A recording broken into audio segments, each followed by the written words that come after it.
2025ನೇ ಜನವರಿಯಲ್ಲಿ 73/2 ಎಕರೆ ಜಾಗವನ್ನು ಮಾಜಿ ಶಾಸಕರೊಬ್ಬರು ಮತ್ತವರ ತಂಡದವರು 97 ಮಂದಿಗೆ ಅಕ್ರಮವಾಗಿ ಕಾಯಂ ಸಾಗುವಳಿ ಚೀಟಿ ನೀಡಿ ಭೂ ಕಬಳಿಕೆ ಮಾಡಿ ಲೇಔಟ್ ನಿರ್ಮಾಣ ಮಾಡುತ್ತಿದ್ದಾರೆ.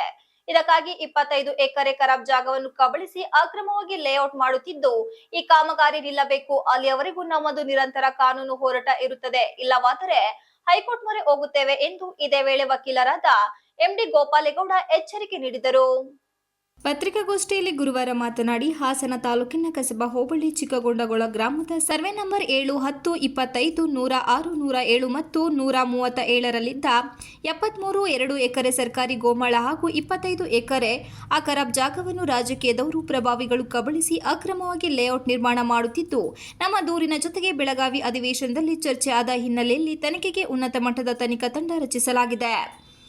2018ರಿಂದ ಈವರೆಗೆ ಸರ್ಕಾರಿ ಮತ್ತು ಖರಾಬ್ ಜಾಗವನ್ನು ತಾವೇ ಸೃಷ್ಟಿಸಿದ ಸುಮಾರು 97 ಮಂದಿ ಕಾಯಂ ಸಾಗುವಳಿ ಚೀಟಿ ನೀಡಿ ಕಬಳಿಸಿದ್ದಾರೆ ಎಂದು ದೂರಿದರು. ಇದರ ವಿರುದ್ಧ ಹಾಗೂ ಸರ್ಕಾರಿ ಭೂಮಿ ಉಳಿಸಲು ನಾನು ಮತ್ತು ನಮ್ಮ ವಕೀಲರ ತಂಡ ಹಲವು ವರ್ಷಗಳಿಂದಲೂ ಕಾನೂನು ಹೋರಾಟ ಮಾಡುತ್ತಿದ್ದೇವೆ. ಇದೇ ವಿಚಾರವನ್ನು ಹಾಸನ ಶಾಸಕರಾದ ಎಚ್.ಪಿ. ಸ್ವರೂಪ್ರಕಾಶ್ ಅವರು, ಎಂಎಲ್ಸಿ ಡಾಕ್ಟರ್ ಸೂರಜ್ ರೇವಣ್ಣ ಅವರು ಬೆಳಗಾವಿ ಅಧಿವೇಶನದಲ್ಲಿ ಗಮನ ಸೆಳೆದಿದ್ದರು. ಒಟ್ಟಾರೆ ಸುಮಾರು 100 ಎಕರೆ ಜಮೀನನ್ನು ಕಾನೂನು ಬಾಹಿರವಾಗಿ ಜೇವಿ ಮಾಡಿಕೊಂಡು ಸರ್ಕಾರಕ್ಕೆ ಸಾವಿರಾರು ಕೋಟಿ ರುಗಳನ್ನು ವಂಚಿಸಿದ್ದಾರೆ ಎಂದು ಗಂಭೀರವಾಗಿ ಆರೋಪಿಸಿದರು. ನಿಗದಿತ ಸಮಯದೊಳಗೆ ಟಿಟಿ ಪಾವತಿಸಬೇಕಿತ್ತು, ಆದರೆ ಯಾರೂ ಕಟ್ಟದ ಕಾರಣ ಅಷ್ಟು ಭೂಮಿ ಮತ್ತೆ ಸರ್ಕಾರಕ್ಕೆ ವಾಪಸ್ಸು ಆಗಿ ಗೋಮಾಳವಾಗಿಯೇ ಉಳಿಯಿತು. ಆದರೆ ಇತ್ತೀಚೆಗೆ 73/3 ಎಕರೆ ಜಾಗವನ್ನು ಮಾಜಿ ಶಾಸಕರೊಬ್ಬರು ಮತ್ತವರ ತಂಡದವರು 97 ಮಂದಿಗೆ ಅಕ್ರಮವಾಗಿ ಕಾಯಂ ಸಾಗುವಳಿ ಚೀಟಿ ನೀಡಿ ಕಬಳಿಕೆ ಮಾಡಿ ಲೇಔಟ್ ನಿರ್ಮಾಣ ಮಾಡುತ್ತಿದ್ದಾರೆ. ಇದಕ್ಕಾಗಿ 25 ಎಕರೆ ಖರಾಬ್ ಜಾಗವನ್ನು ಕಬಳಿಸಿ ಅಕ್ರಮವಾಗಿ ಲೇಔಟ್ ಮಾಡುತ್ತಿದ್ದು, ಸರ್ಕಾರದ ಆದೇಶದಂತೆ ಈ ಅಕ್ರಮದ ಬಗ್ಗೆ ತನಿಖೆ ನಡೆಸಲು ಕಂದಾಯ ಆಯುಕ್ತಾಲಯ, ಜಾರಿಗಳ ಅಭಿಯೋಜನೆ ಮತ್ತು ಕಾನೂನು ಶಾಖೆಯ ಸಹಾಯಕ ಆಯುಕ್ತರ ಅಧ್ಯಕ್ಷತೆಯಲ್ಲಿ ಜನವರಿ 3ರಂದು ತನಿಖಾ ತಂಡ ರಚಿಸಲಾಗಿದೆ.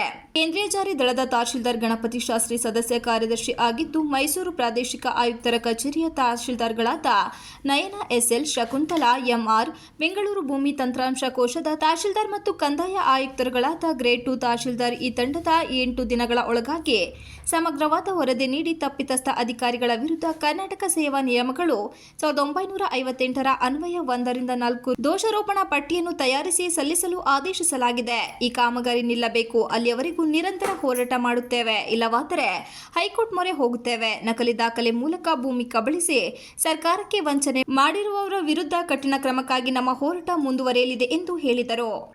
ಇಲ್ಲ ಇನ್ನೊಂದು ಫೈಲ್ ಇದೆ, ಆ ಫೈಲಲ್ಲಿ ರೆಡಿ ಮಾಡಿದ್ದೆ.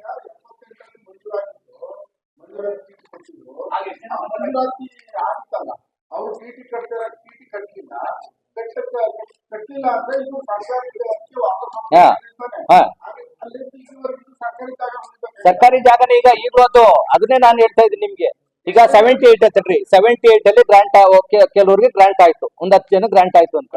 ಗ್ರಾಂಟ್ ಆದ್ಮೇಲೆ ಲ್ಯಾಂಡ್ ರೆವೆನ್ಯೂ ಆಕ್ಟ್ ಅಲ್ಲಿ ಏನಿರ್ತದೆ, ವಿತಿನ್ 30 ಡೇಸ್ ಒಳಗೆ ಟಿಟಿ ಕಟ್ಟಬೇಕು. ಅವು ಏನ್ ಸರ್ಕಾರ ನೇಮಕ ಅಮೌಂಟ್ ಮಾಡಿರ್ತಾರೆ ಟಿಟಿ ಕಟ್ಟಬೇಕು. ಟಿಟಿ ಕಟ್ಟಿಲ್ಲ ಅಂದ್ರೆ ಏನಾಗುತ್ತದು, ಇಲ್ಲ ಅವರು ಮತ್ತೆ ಅರ್ಜಿ ಕೊಟ್ಬಿಟ್ಟು ನಮಗೆ ಟಿಟಿ ಕಟ್ಟಕ್ಕೆ ಅವಕಾಶ ಆಗ್ತಿಲ್ಲ, ಟೈಮ್ ಕೇಳ್ಬೋದು. ಅವರು ಟೈಮ್ ಕೇಳಿದ್ರೆ ಟೈಮ್ ಕೊಡೋಂಥದ್ದು ಸರ್ಕಾರ ಸಂಬಂಧಪಟ್ಟಂತರಿಗೆ ಇರುತ್ತೆ. ಅದು ಕೇಳಲಿಲ್ಲ ಅಂತ ಅಂದ್ರೆ, ಅವ್ರು ದುಡ್ಡು ಕಟ್ಟಲಿಲ್ಲ ಅಂದ್ರೆ ಆಟೋಮೆಟಿಕಲಿ ನೀವೇನು ಅವ್ರೇನು ಅರ್ಜಿ ಕೊಡ್ಬೇಕಾಗಿಲ್ಲ, ಸರ್ಕಾರ ಮತ್ತೆ ನೋಟಿಫಿಕೇಶನ್ ಮಾಡ್ಬೇಕಾಗಿಲ್ಲ, ಆಟೋಮೆಟಿಕಲಿ ಅವ್ರು ಟಿಟಿ ಕಟ್ಟಿಲ್ಲ ಅಂದ್ರೆ ಮತ್ತೆ ಸರ್ಕಾರಿ ಗೋಮಾಳನೇ ಆಗ್ಬಿಡುತ್ತದು. ಒಂದು ಅದು 73 ಎಕರೆ 3 ಕುಂಟೆ ಅದು ಸರ್ಕಾರಿ ಗೋಮಾಳನೇ ಆಗ್ಬಿಡುತ್ತೆ. ಇನ್ನ 25 ಎಕರೆ ಇದೆಯಲ್ಲ, ಅದು ಬಾ ಖರಾಬ್. ಅದು ಆ ಬಾ ಖರಾಬ್ನ ನಾವು ಯಾರಿಗೂ ಆ ಬಾ ಖರಾಬ್ನ ವ್ಯಕ್ತಿಗೆ ಕೊಡ್ಬೇಕು ಅಂದ್ರೆ ಅದು ತಹಶೀಲ್ದಾರ್ ಆಗ್ಲಿ, DC ಆಗ್ಲಿ, ಇಲ್ಲ ಇನ್ನೊಬ್ಬ ರೆವಿನ್ಯೂ ಇನ್ಸ್ಪೆಕ್ಟರ್ ಆಗ್ಲಿ ಆದೇಶ ಮಾಡಕ್ ಆಗಲ್ಲ. ಅದಕ್ಕೋಸ್ಕರನೇ ಏನಾಗ್ಬೇಕದು, ಸರ್ಕಾರದಲ್ಲಿ ನೋಟಿಫಿಕೇಶನ್ ಆಗ್ಬೇಕದು. ಬಾ ಖರಾಬ್ ವ್ಯಕ್ತಿ ಕೊಡ್ಬೇಕು ಅಂದ್ರೆ ಅದನ್ನೇ ಆ ಖರಾಬ್ ಕೊಡ್ಬೋದು. ಬಾ ಖರಾಬ್ ಕೊಡ್ಬೇಕು ಅಂದ್ರೆ ಇವ್ರು ಸರ್ಕಾರದ್ದು ಗೆಜೆಟ್ ನೋಟಿಫಿಕೇಶನ್ ಆಗ್ಬೇಕು, ಕೊಡಕ್ಕೆ ಬರಲ್ಲ ಬಾ ಖರಾಬ್ನ.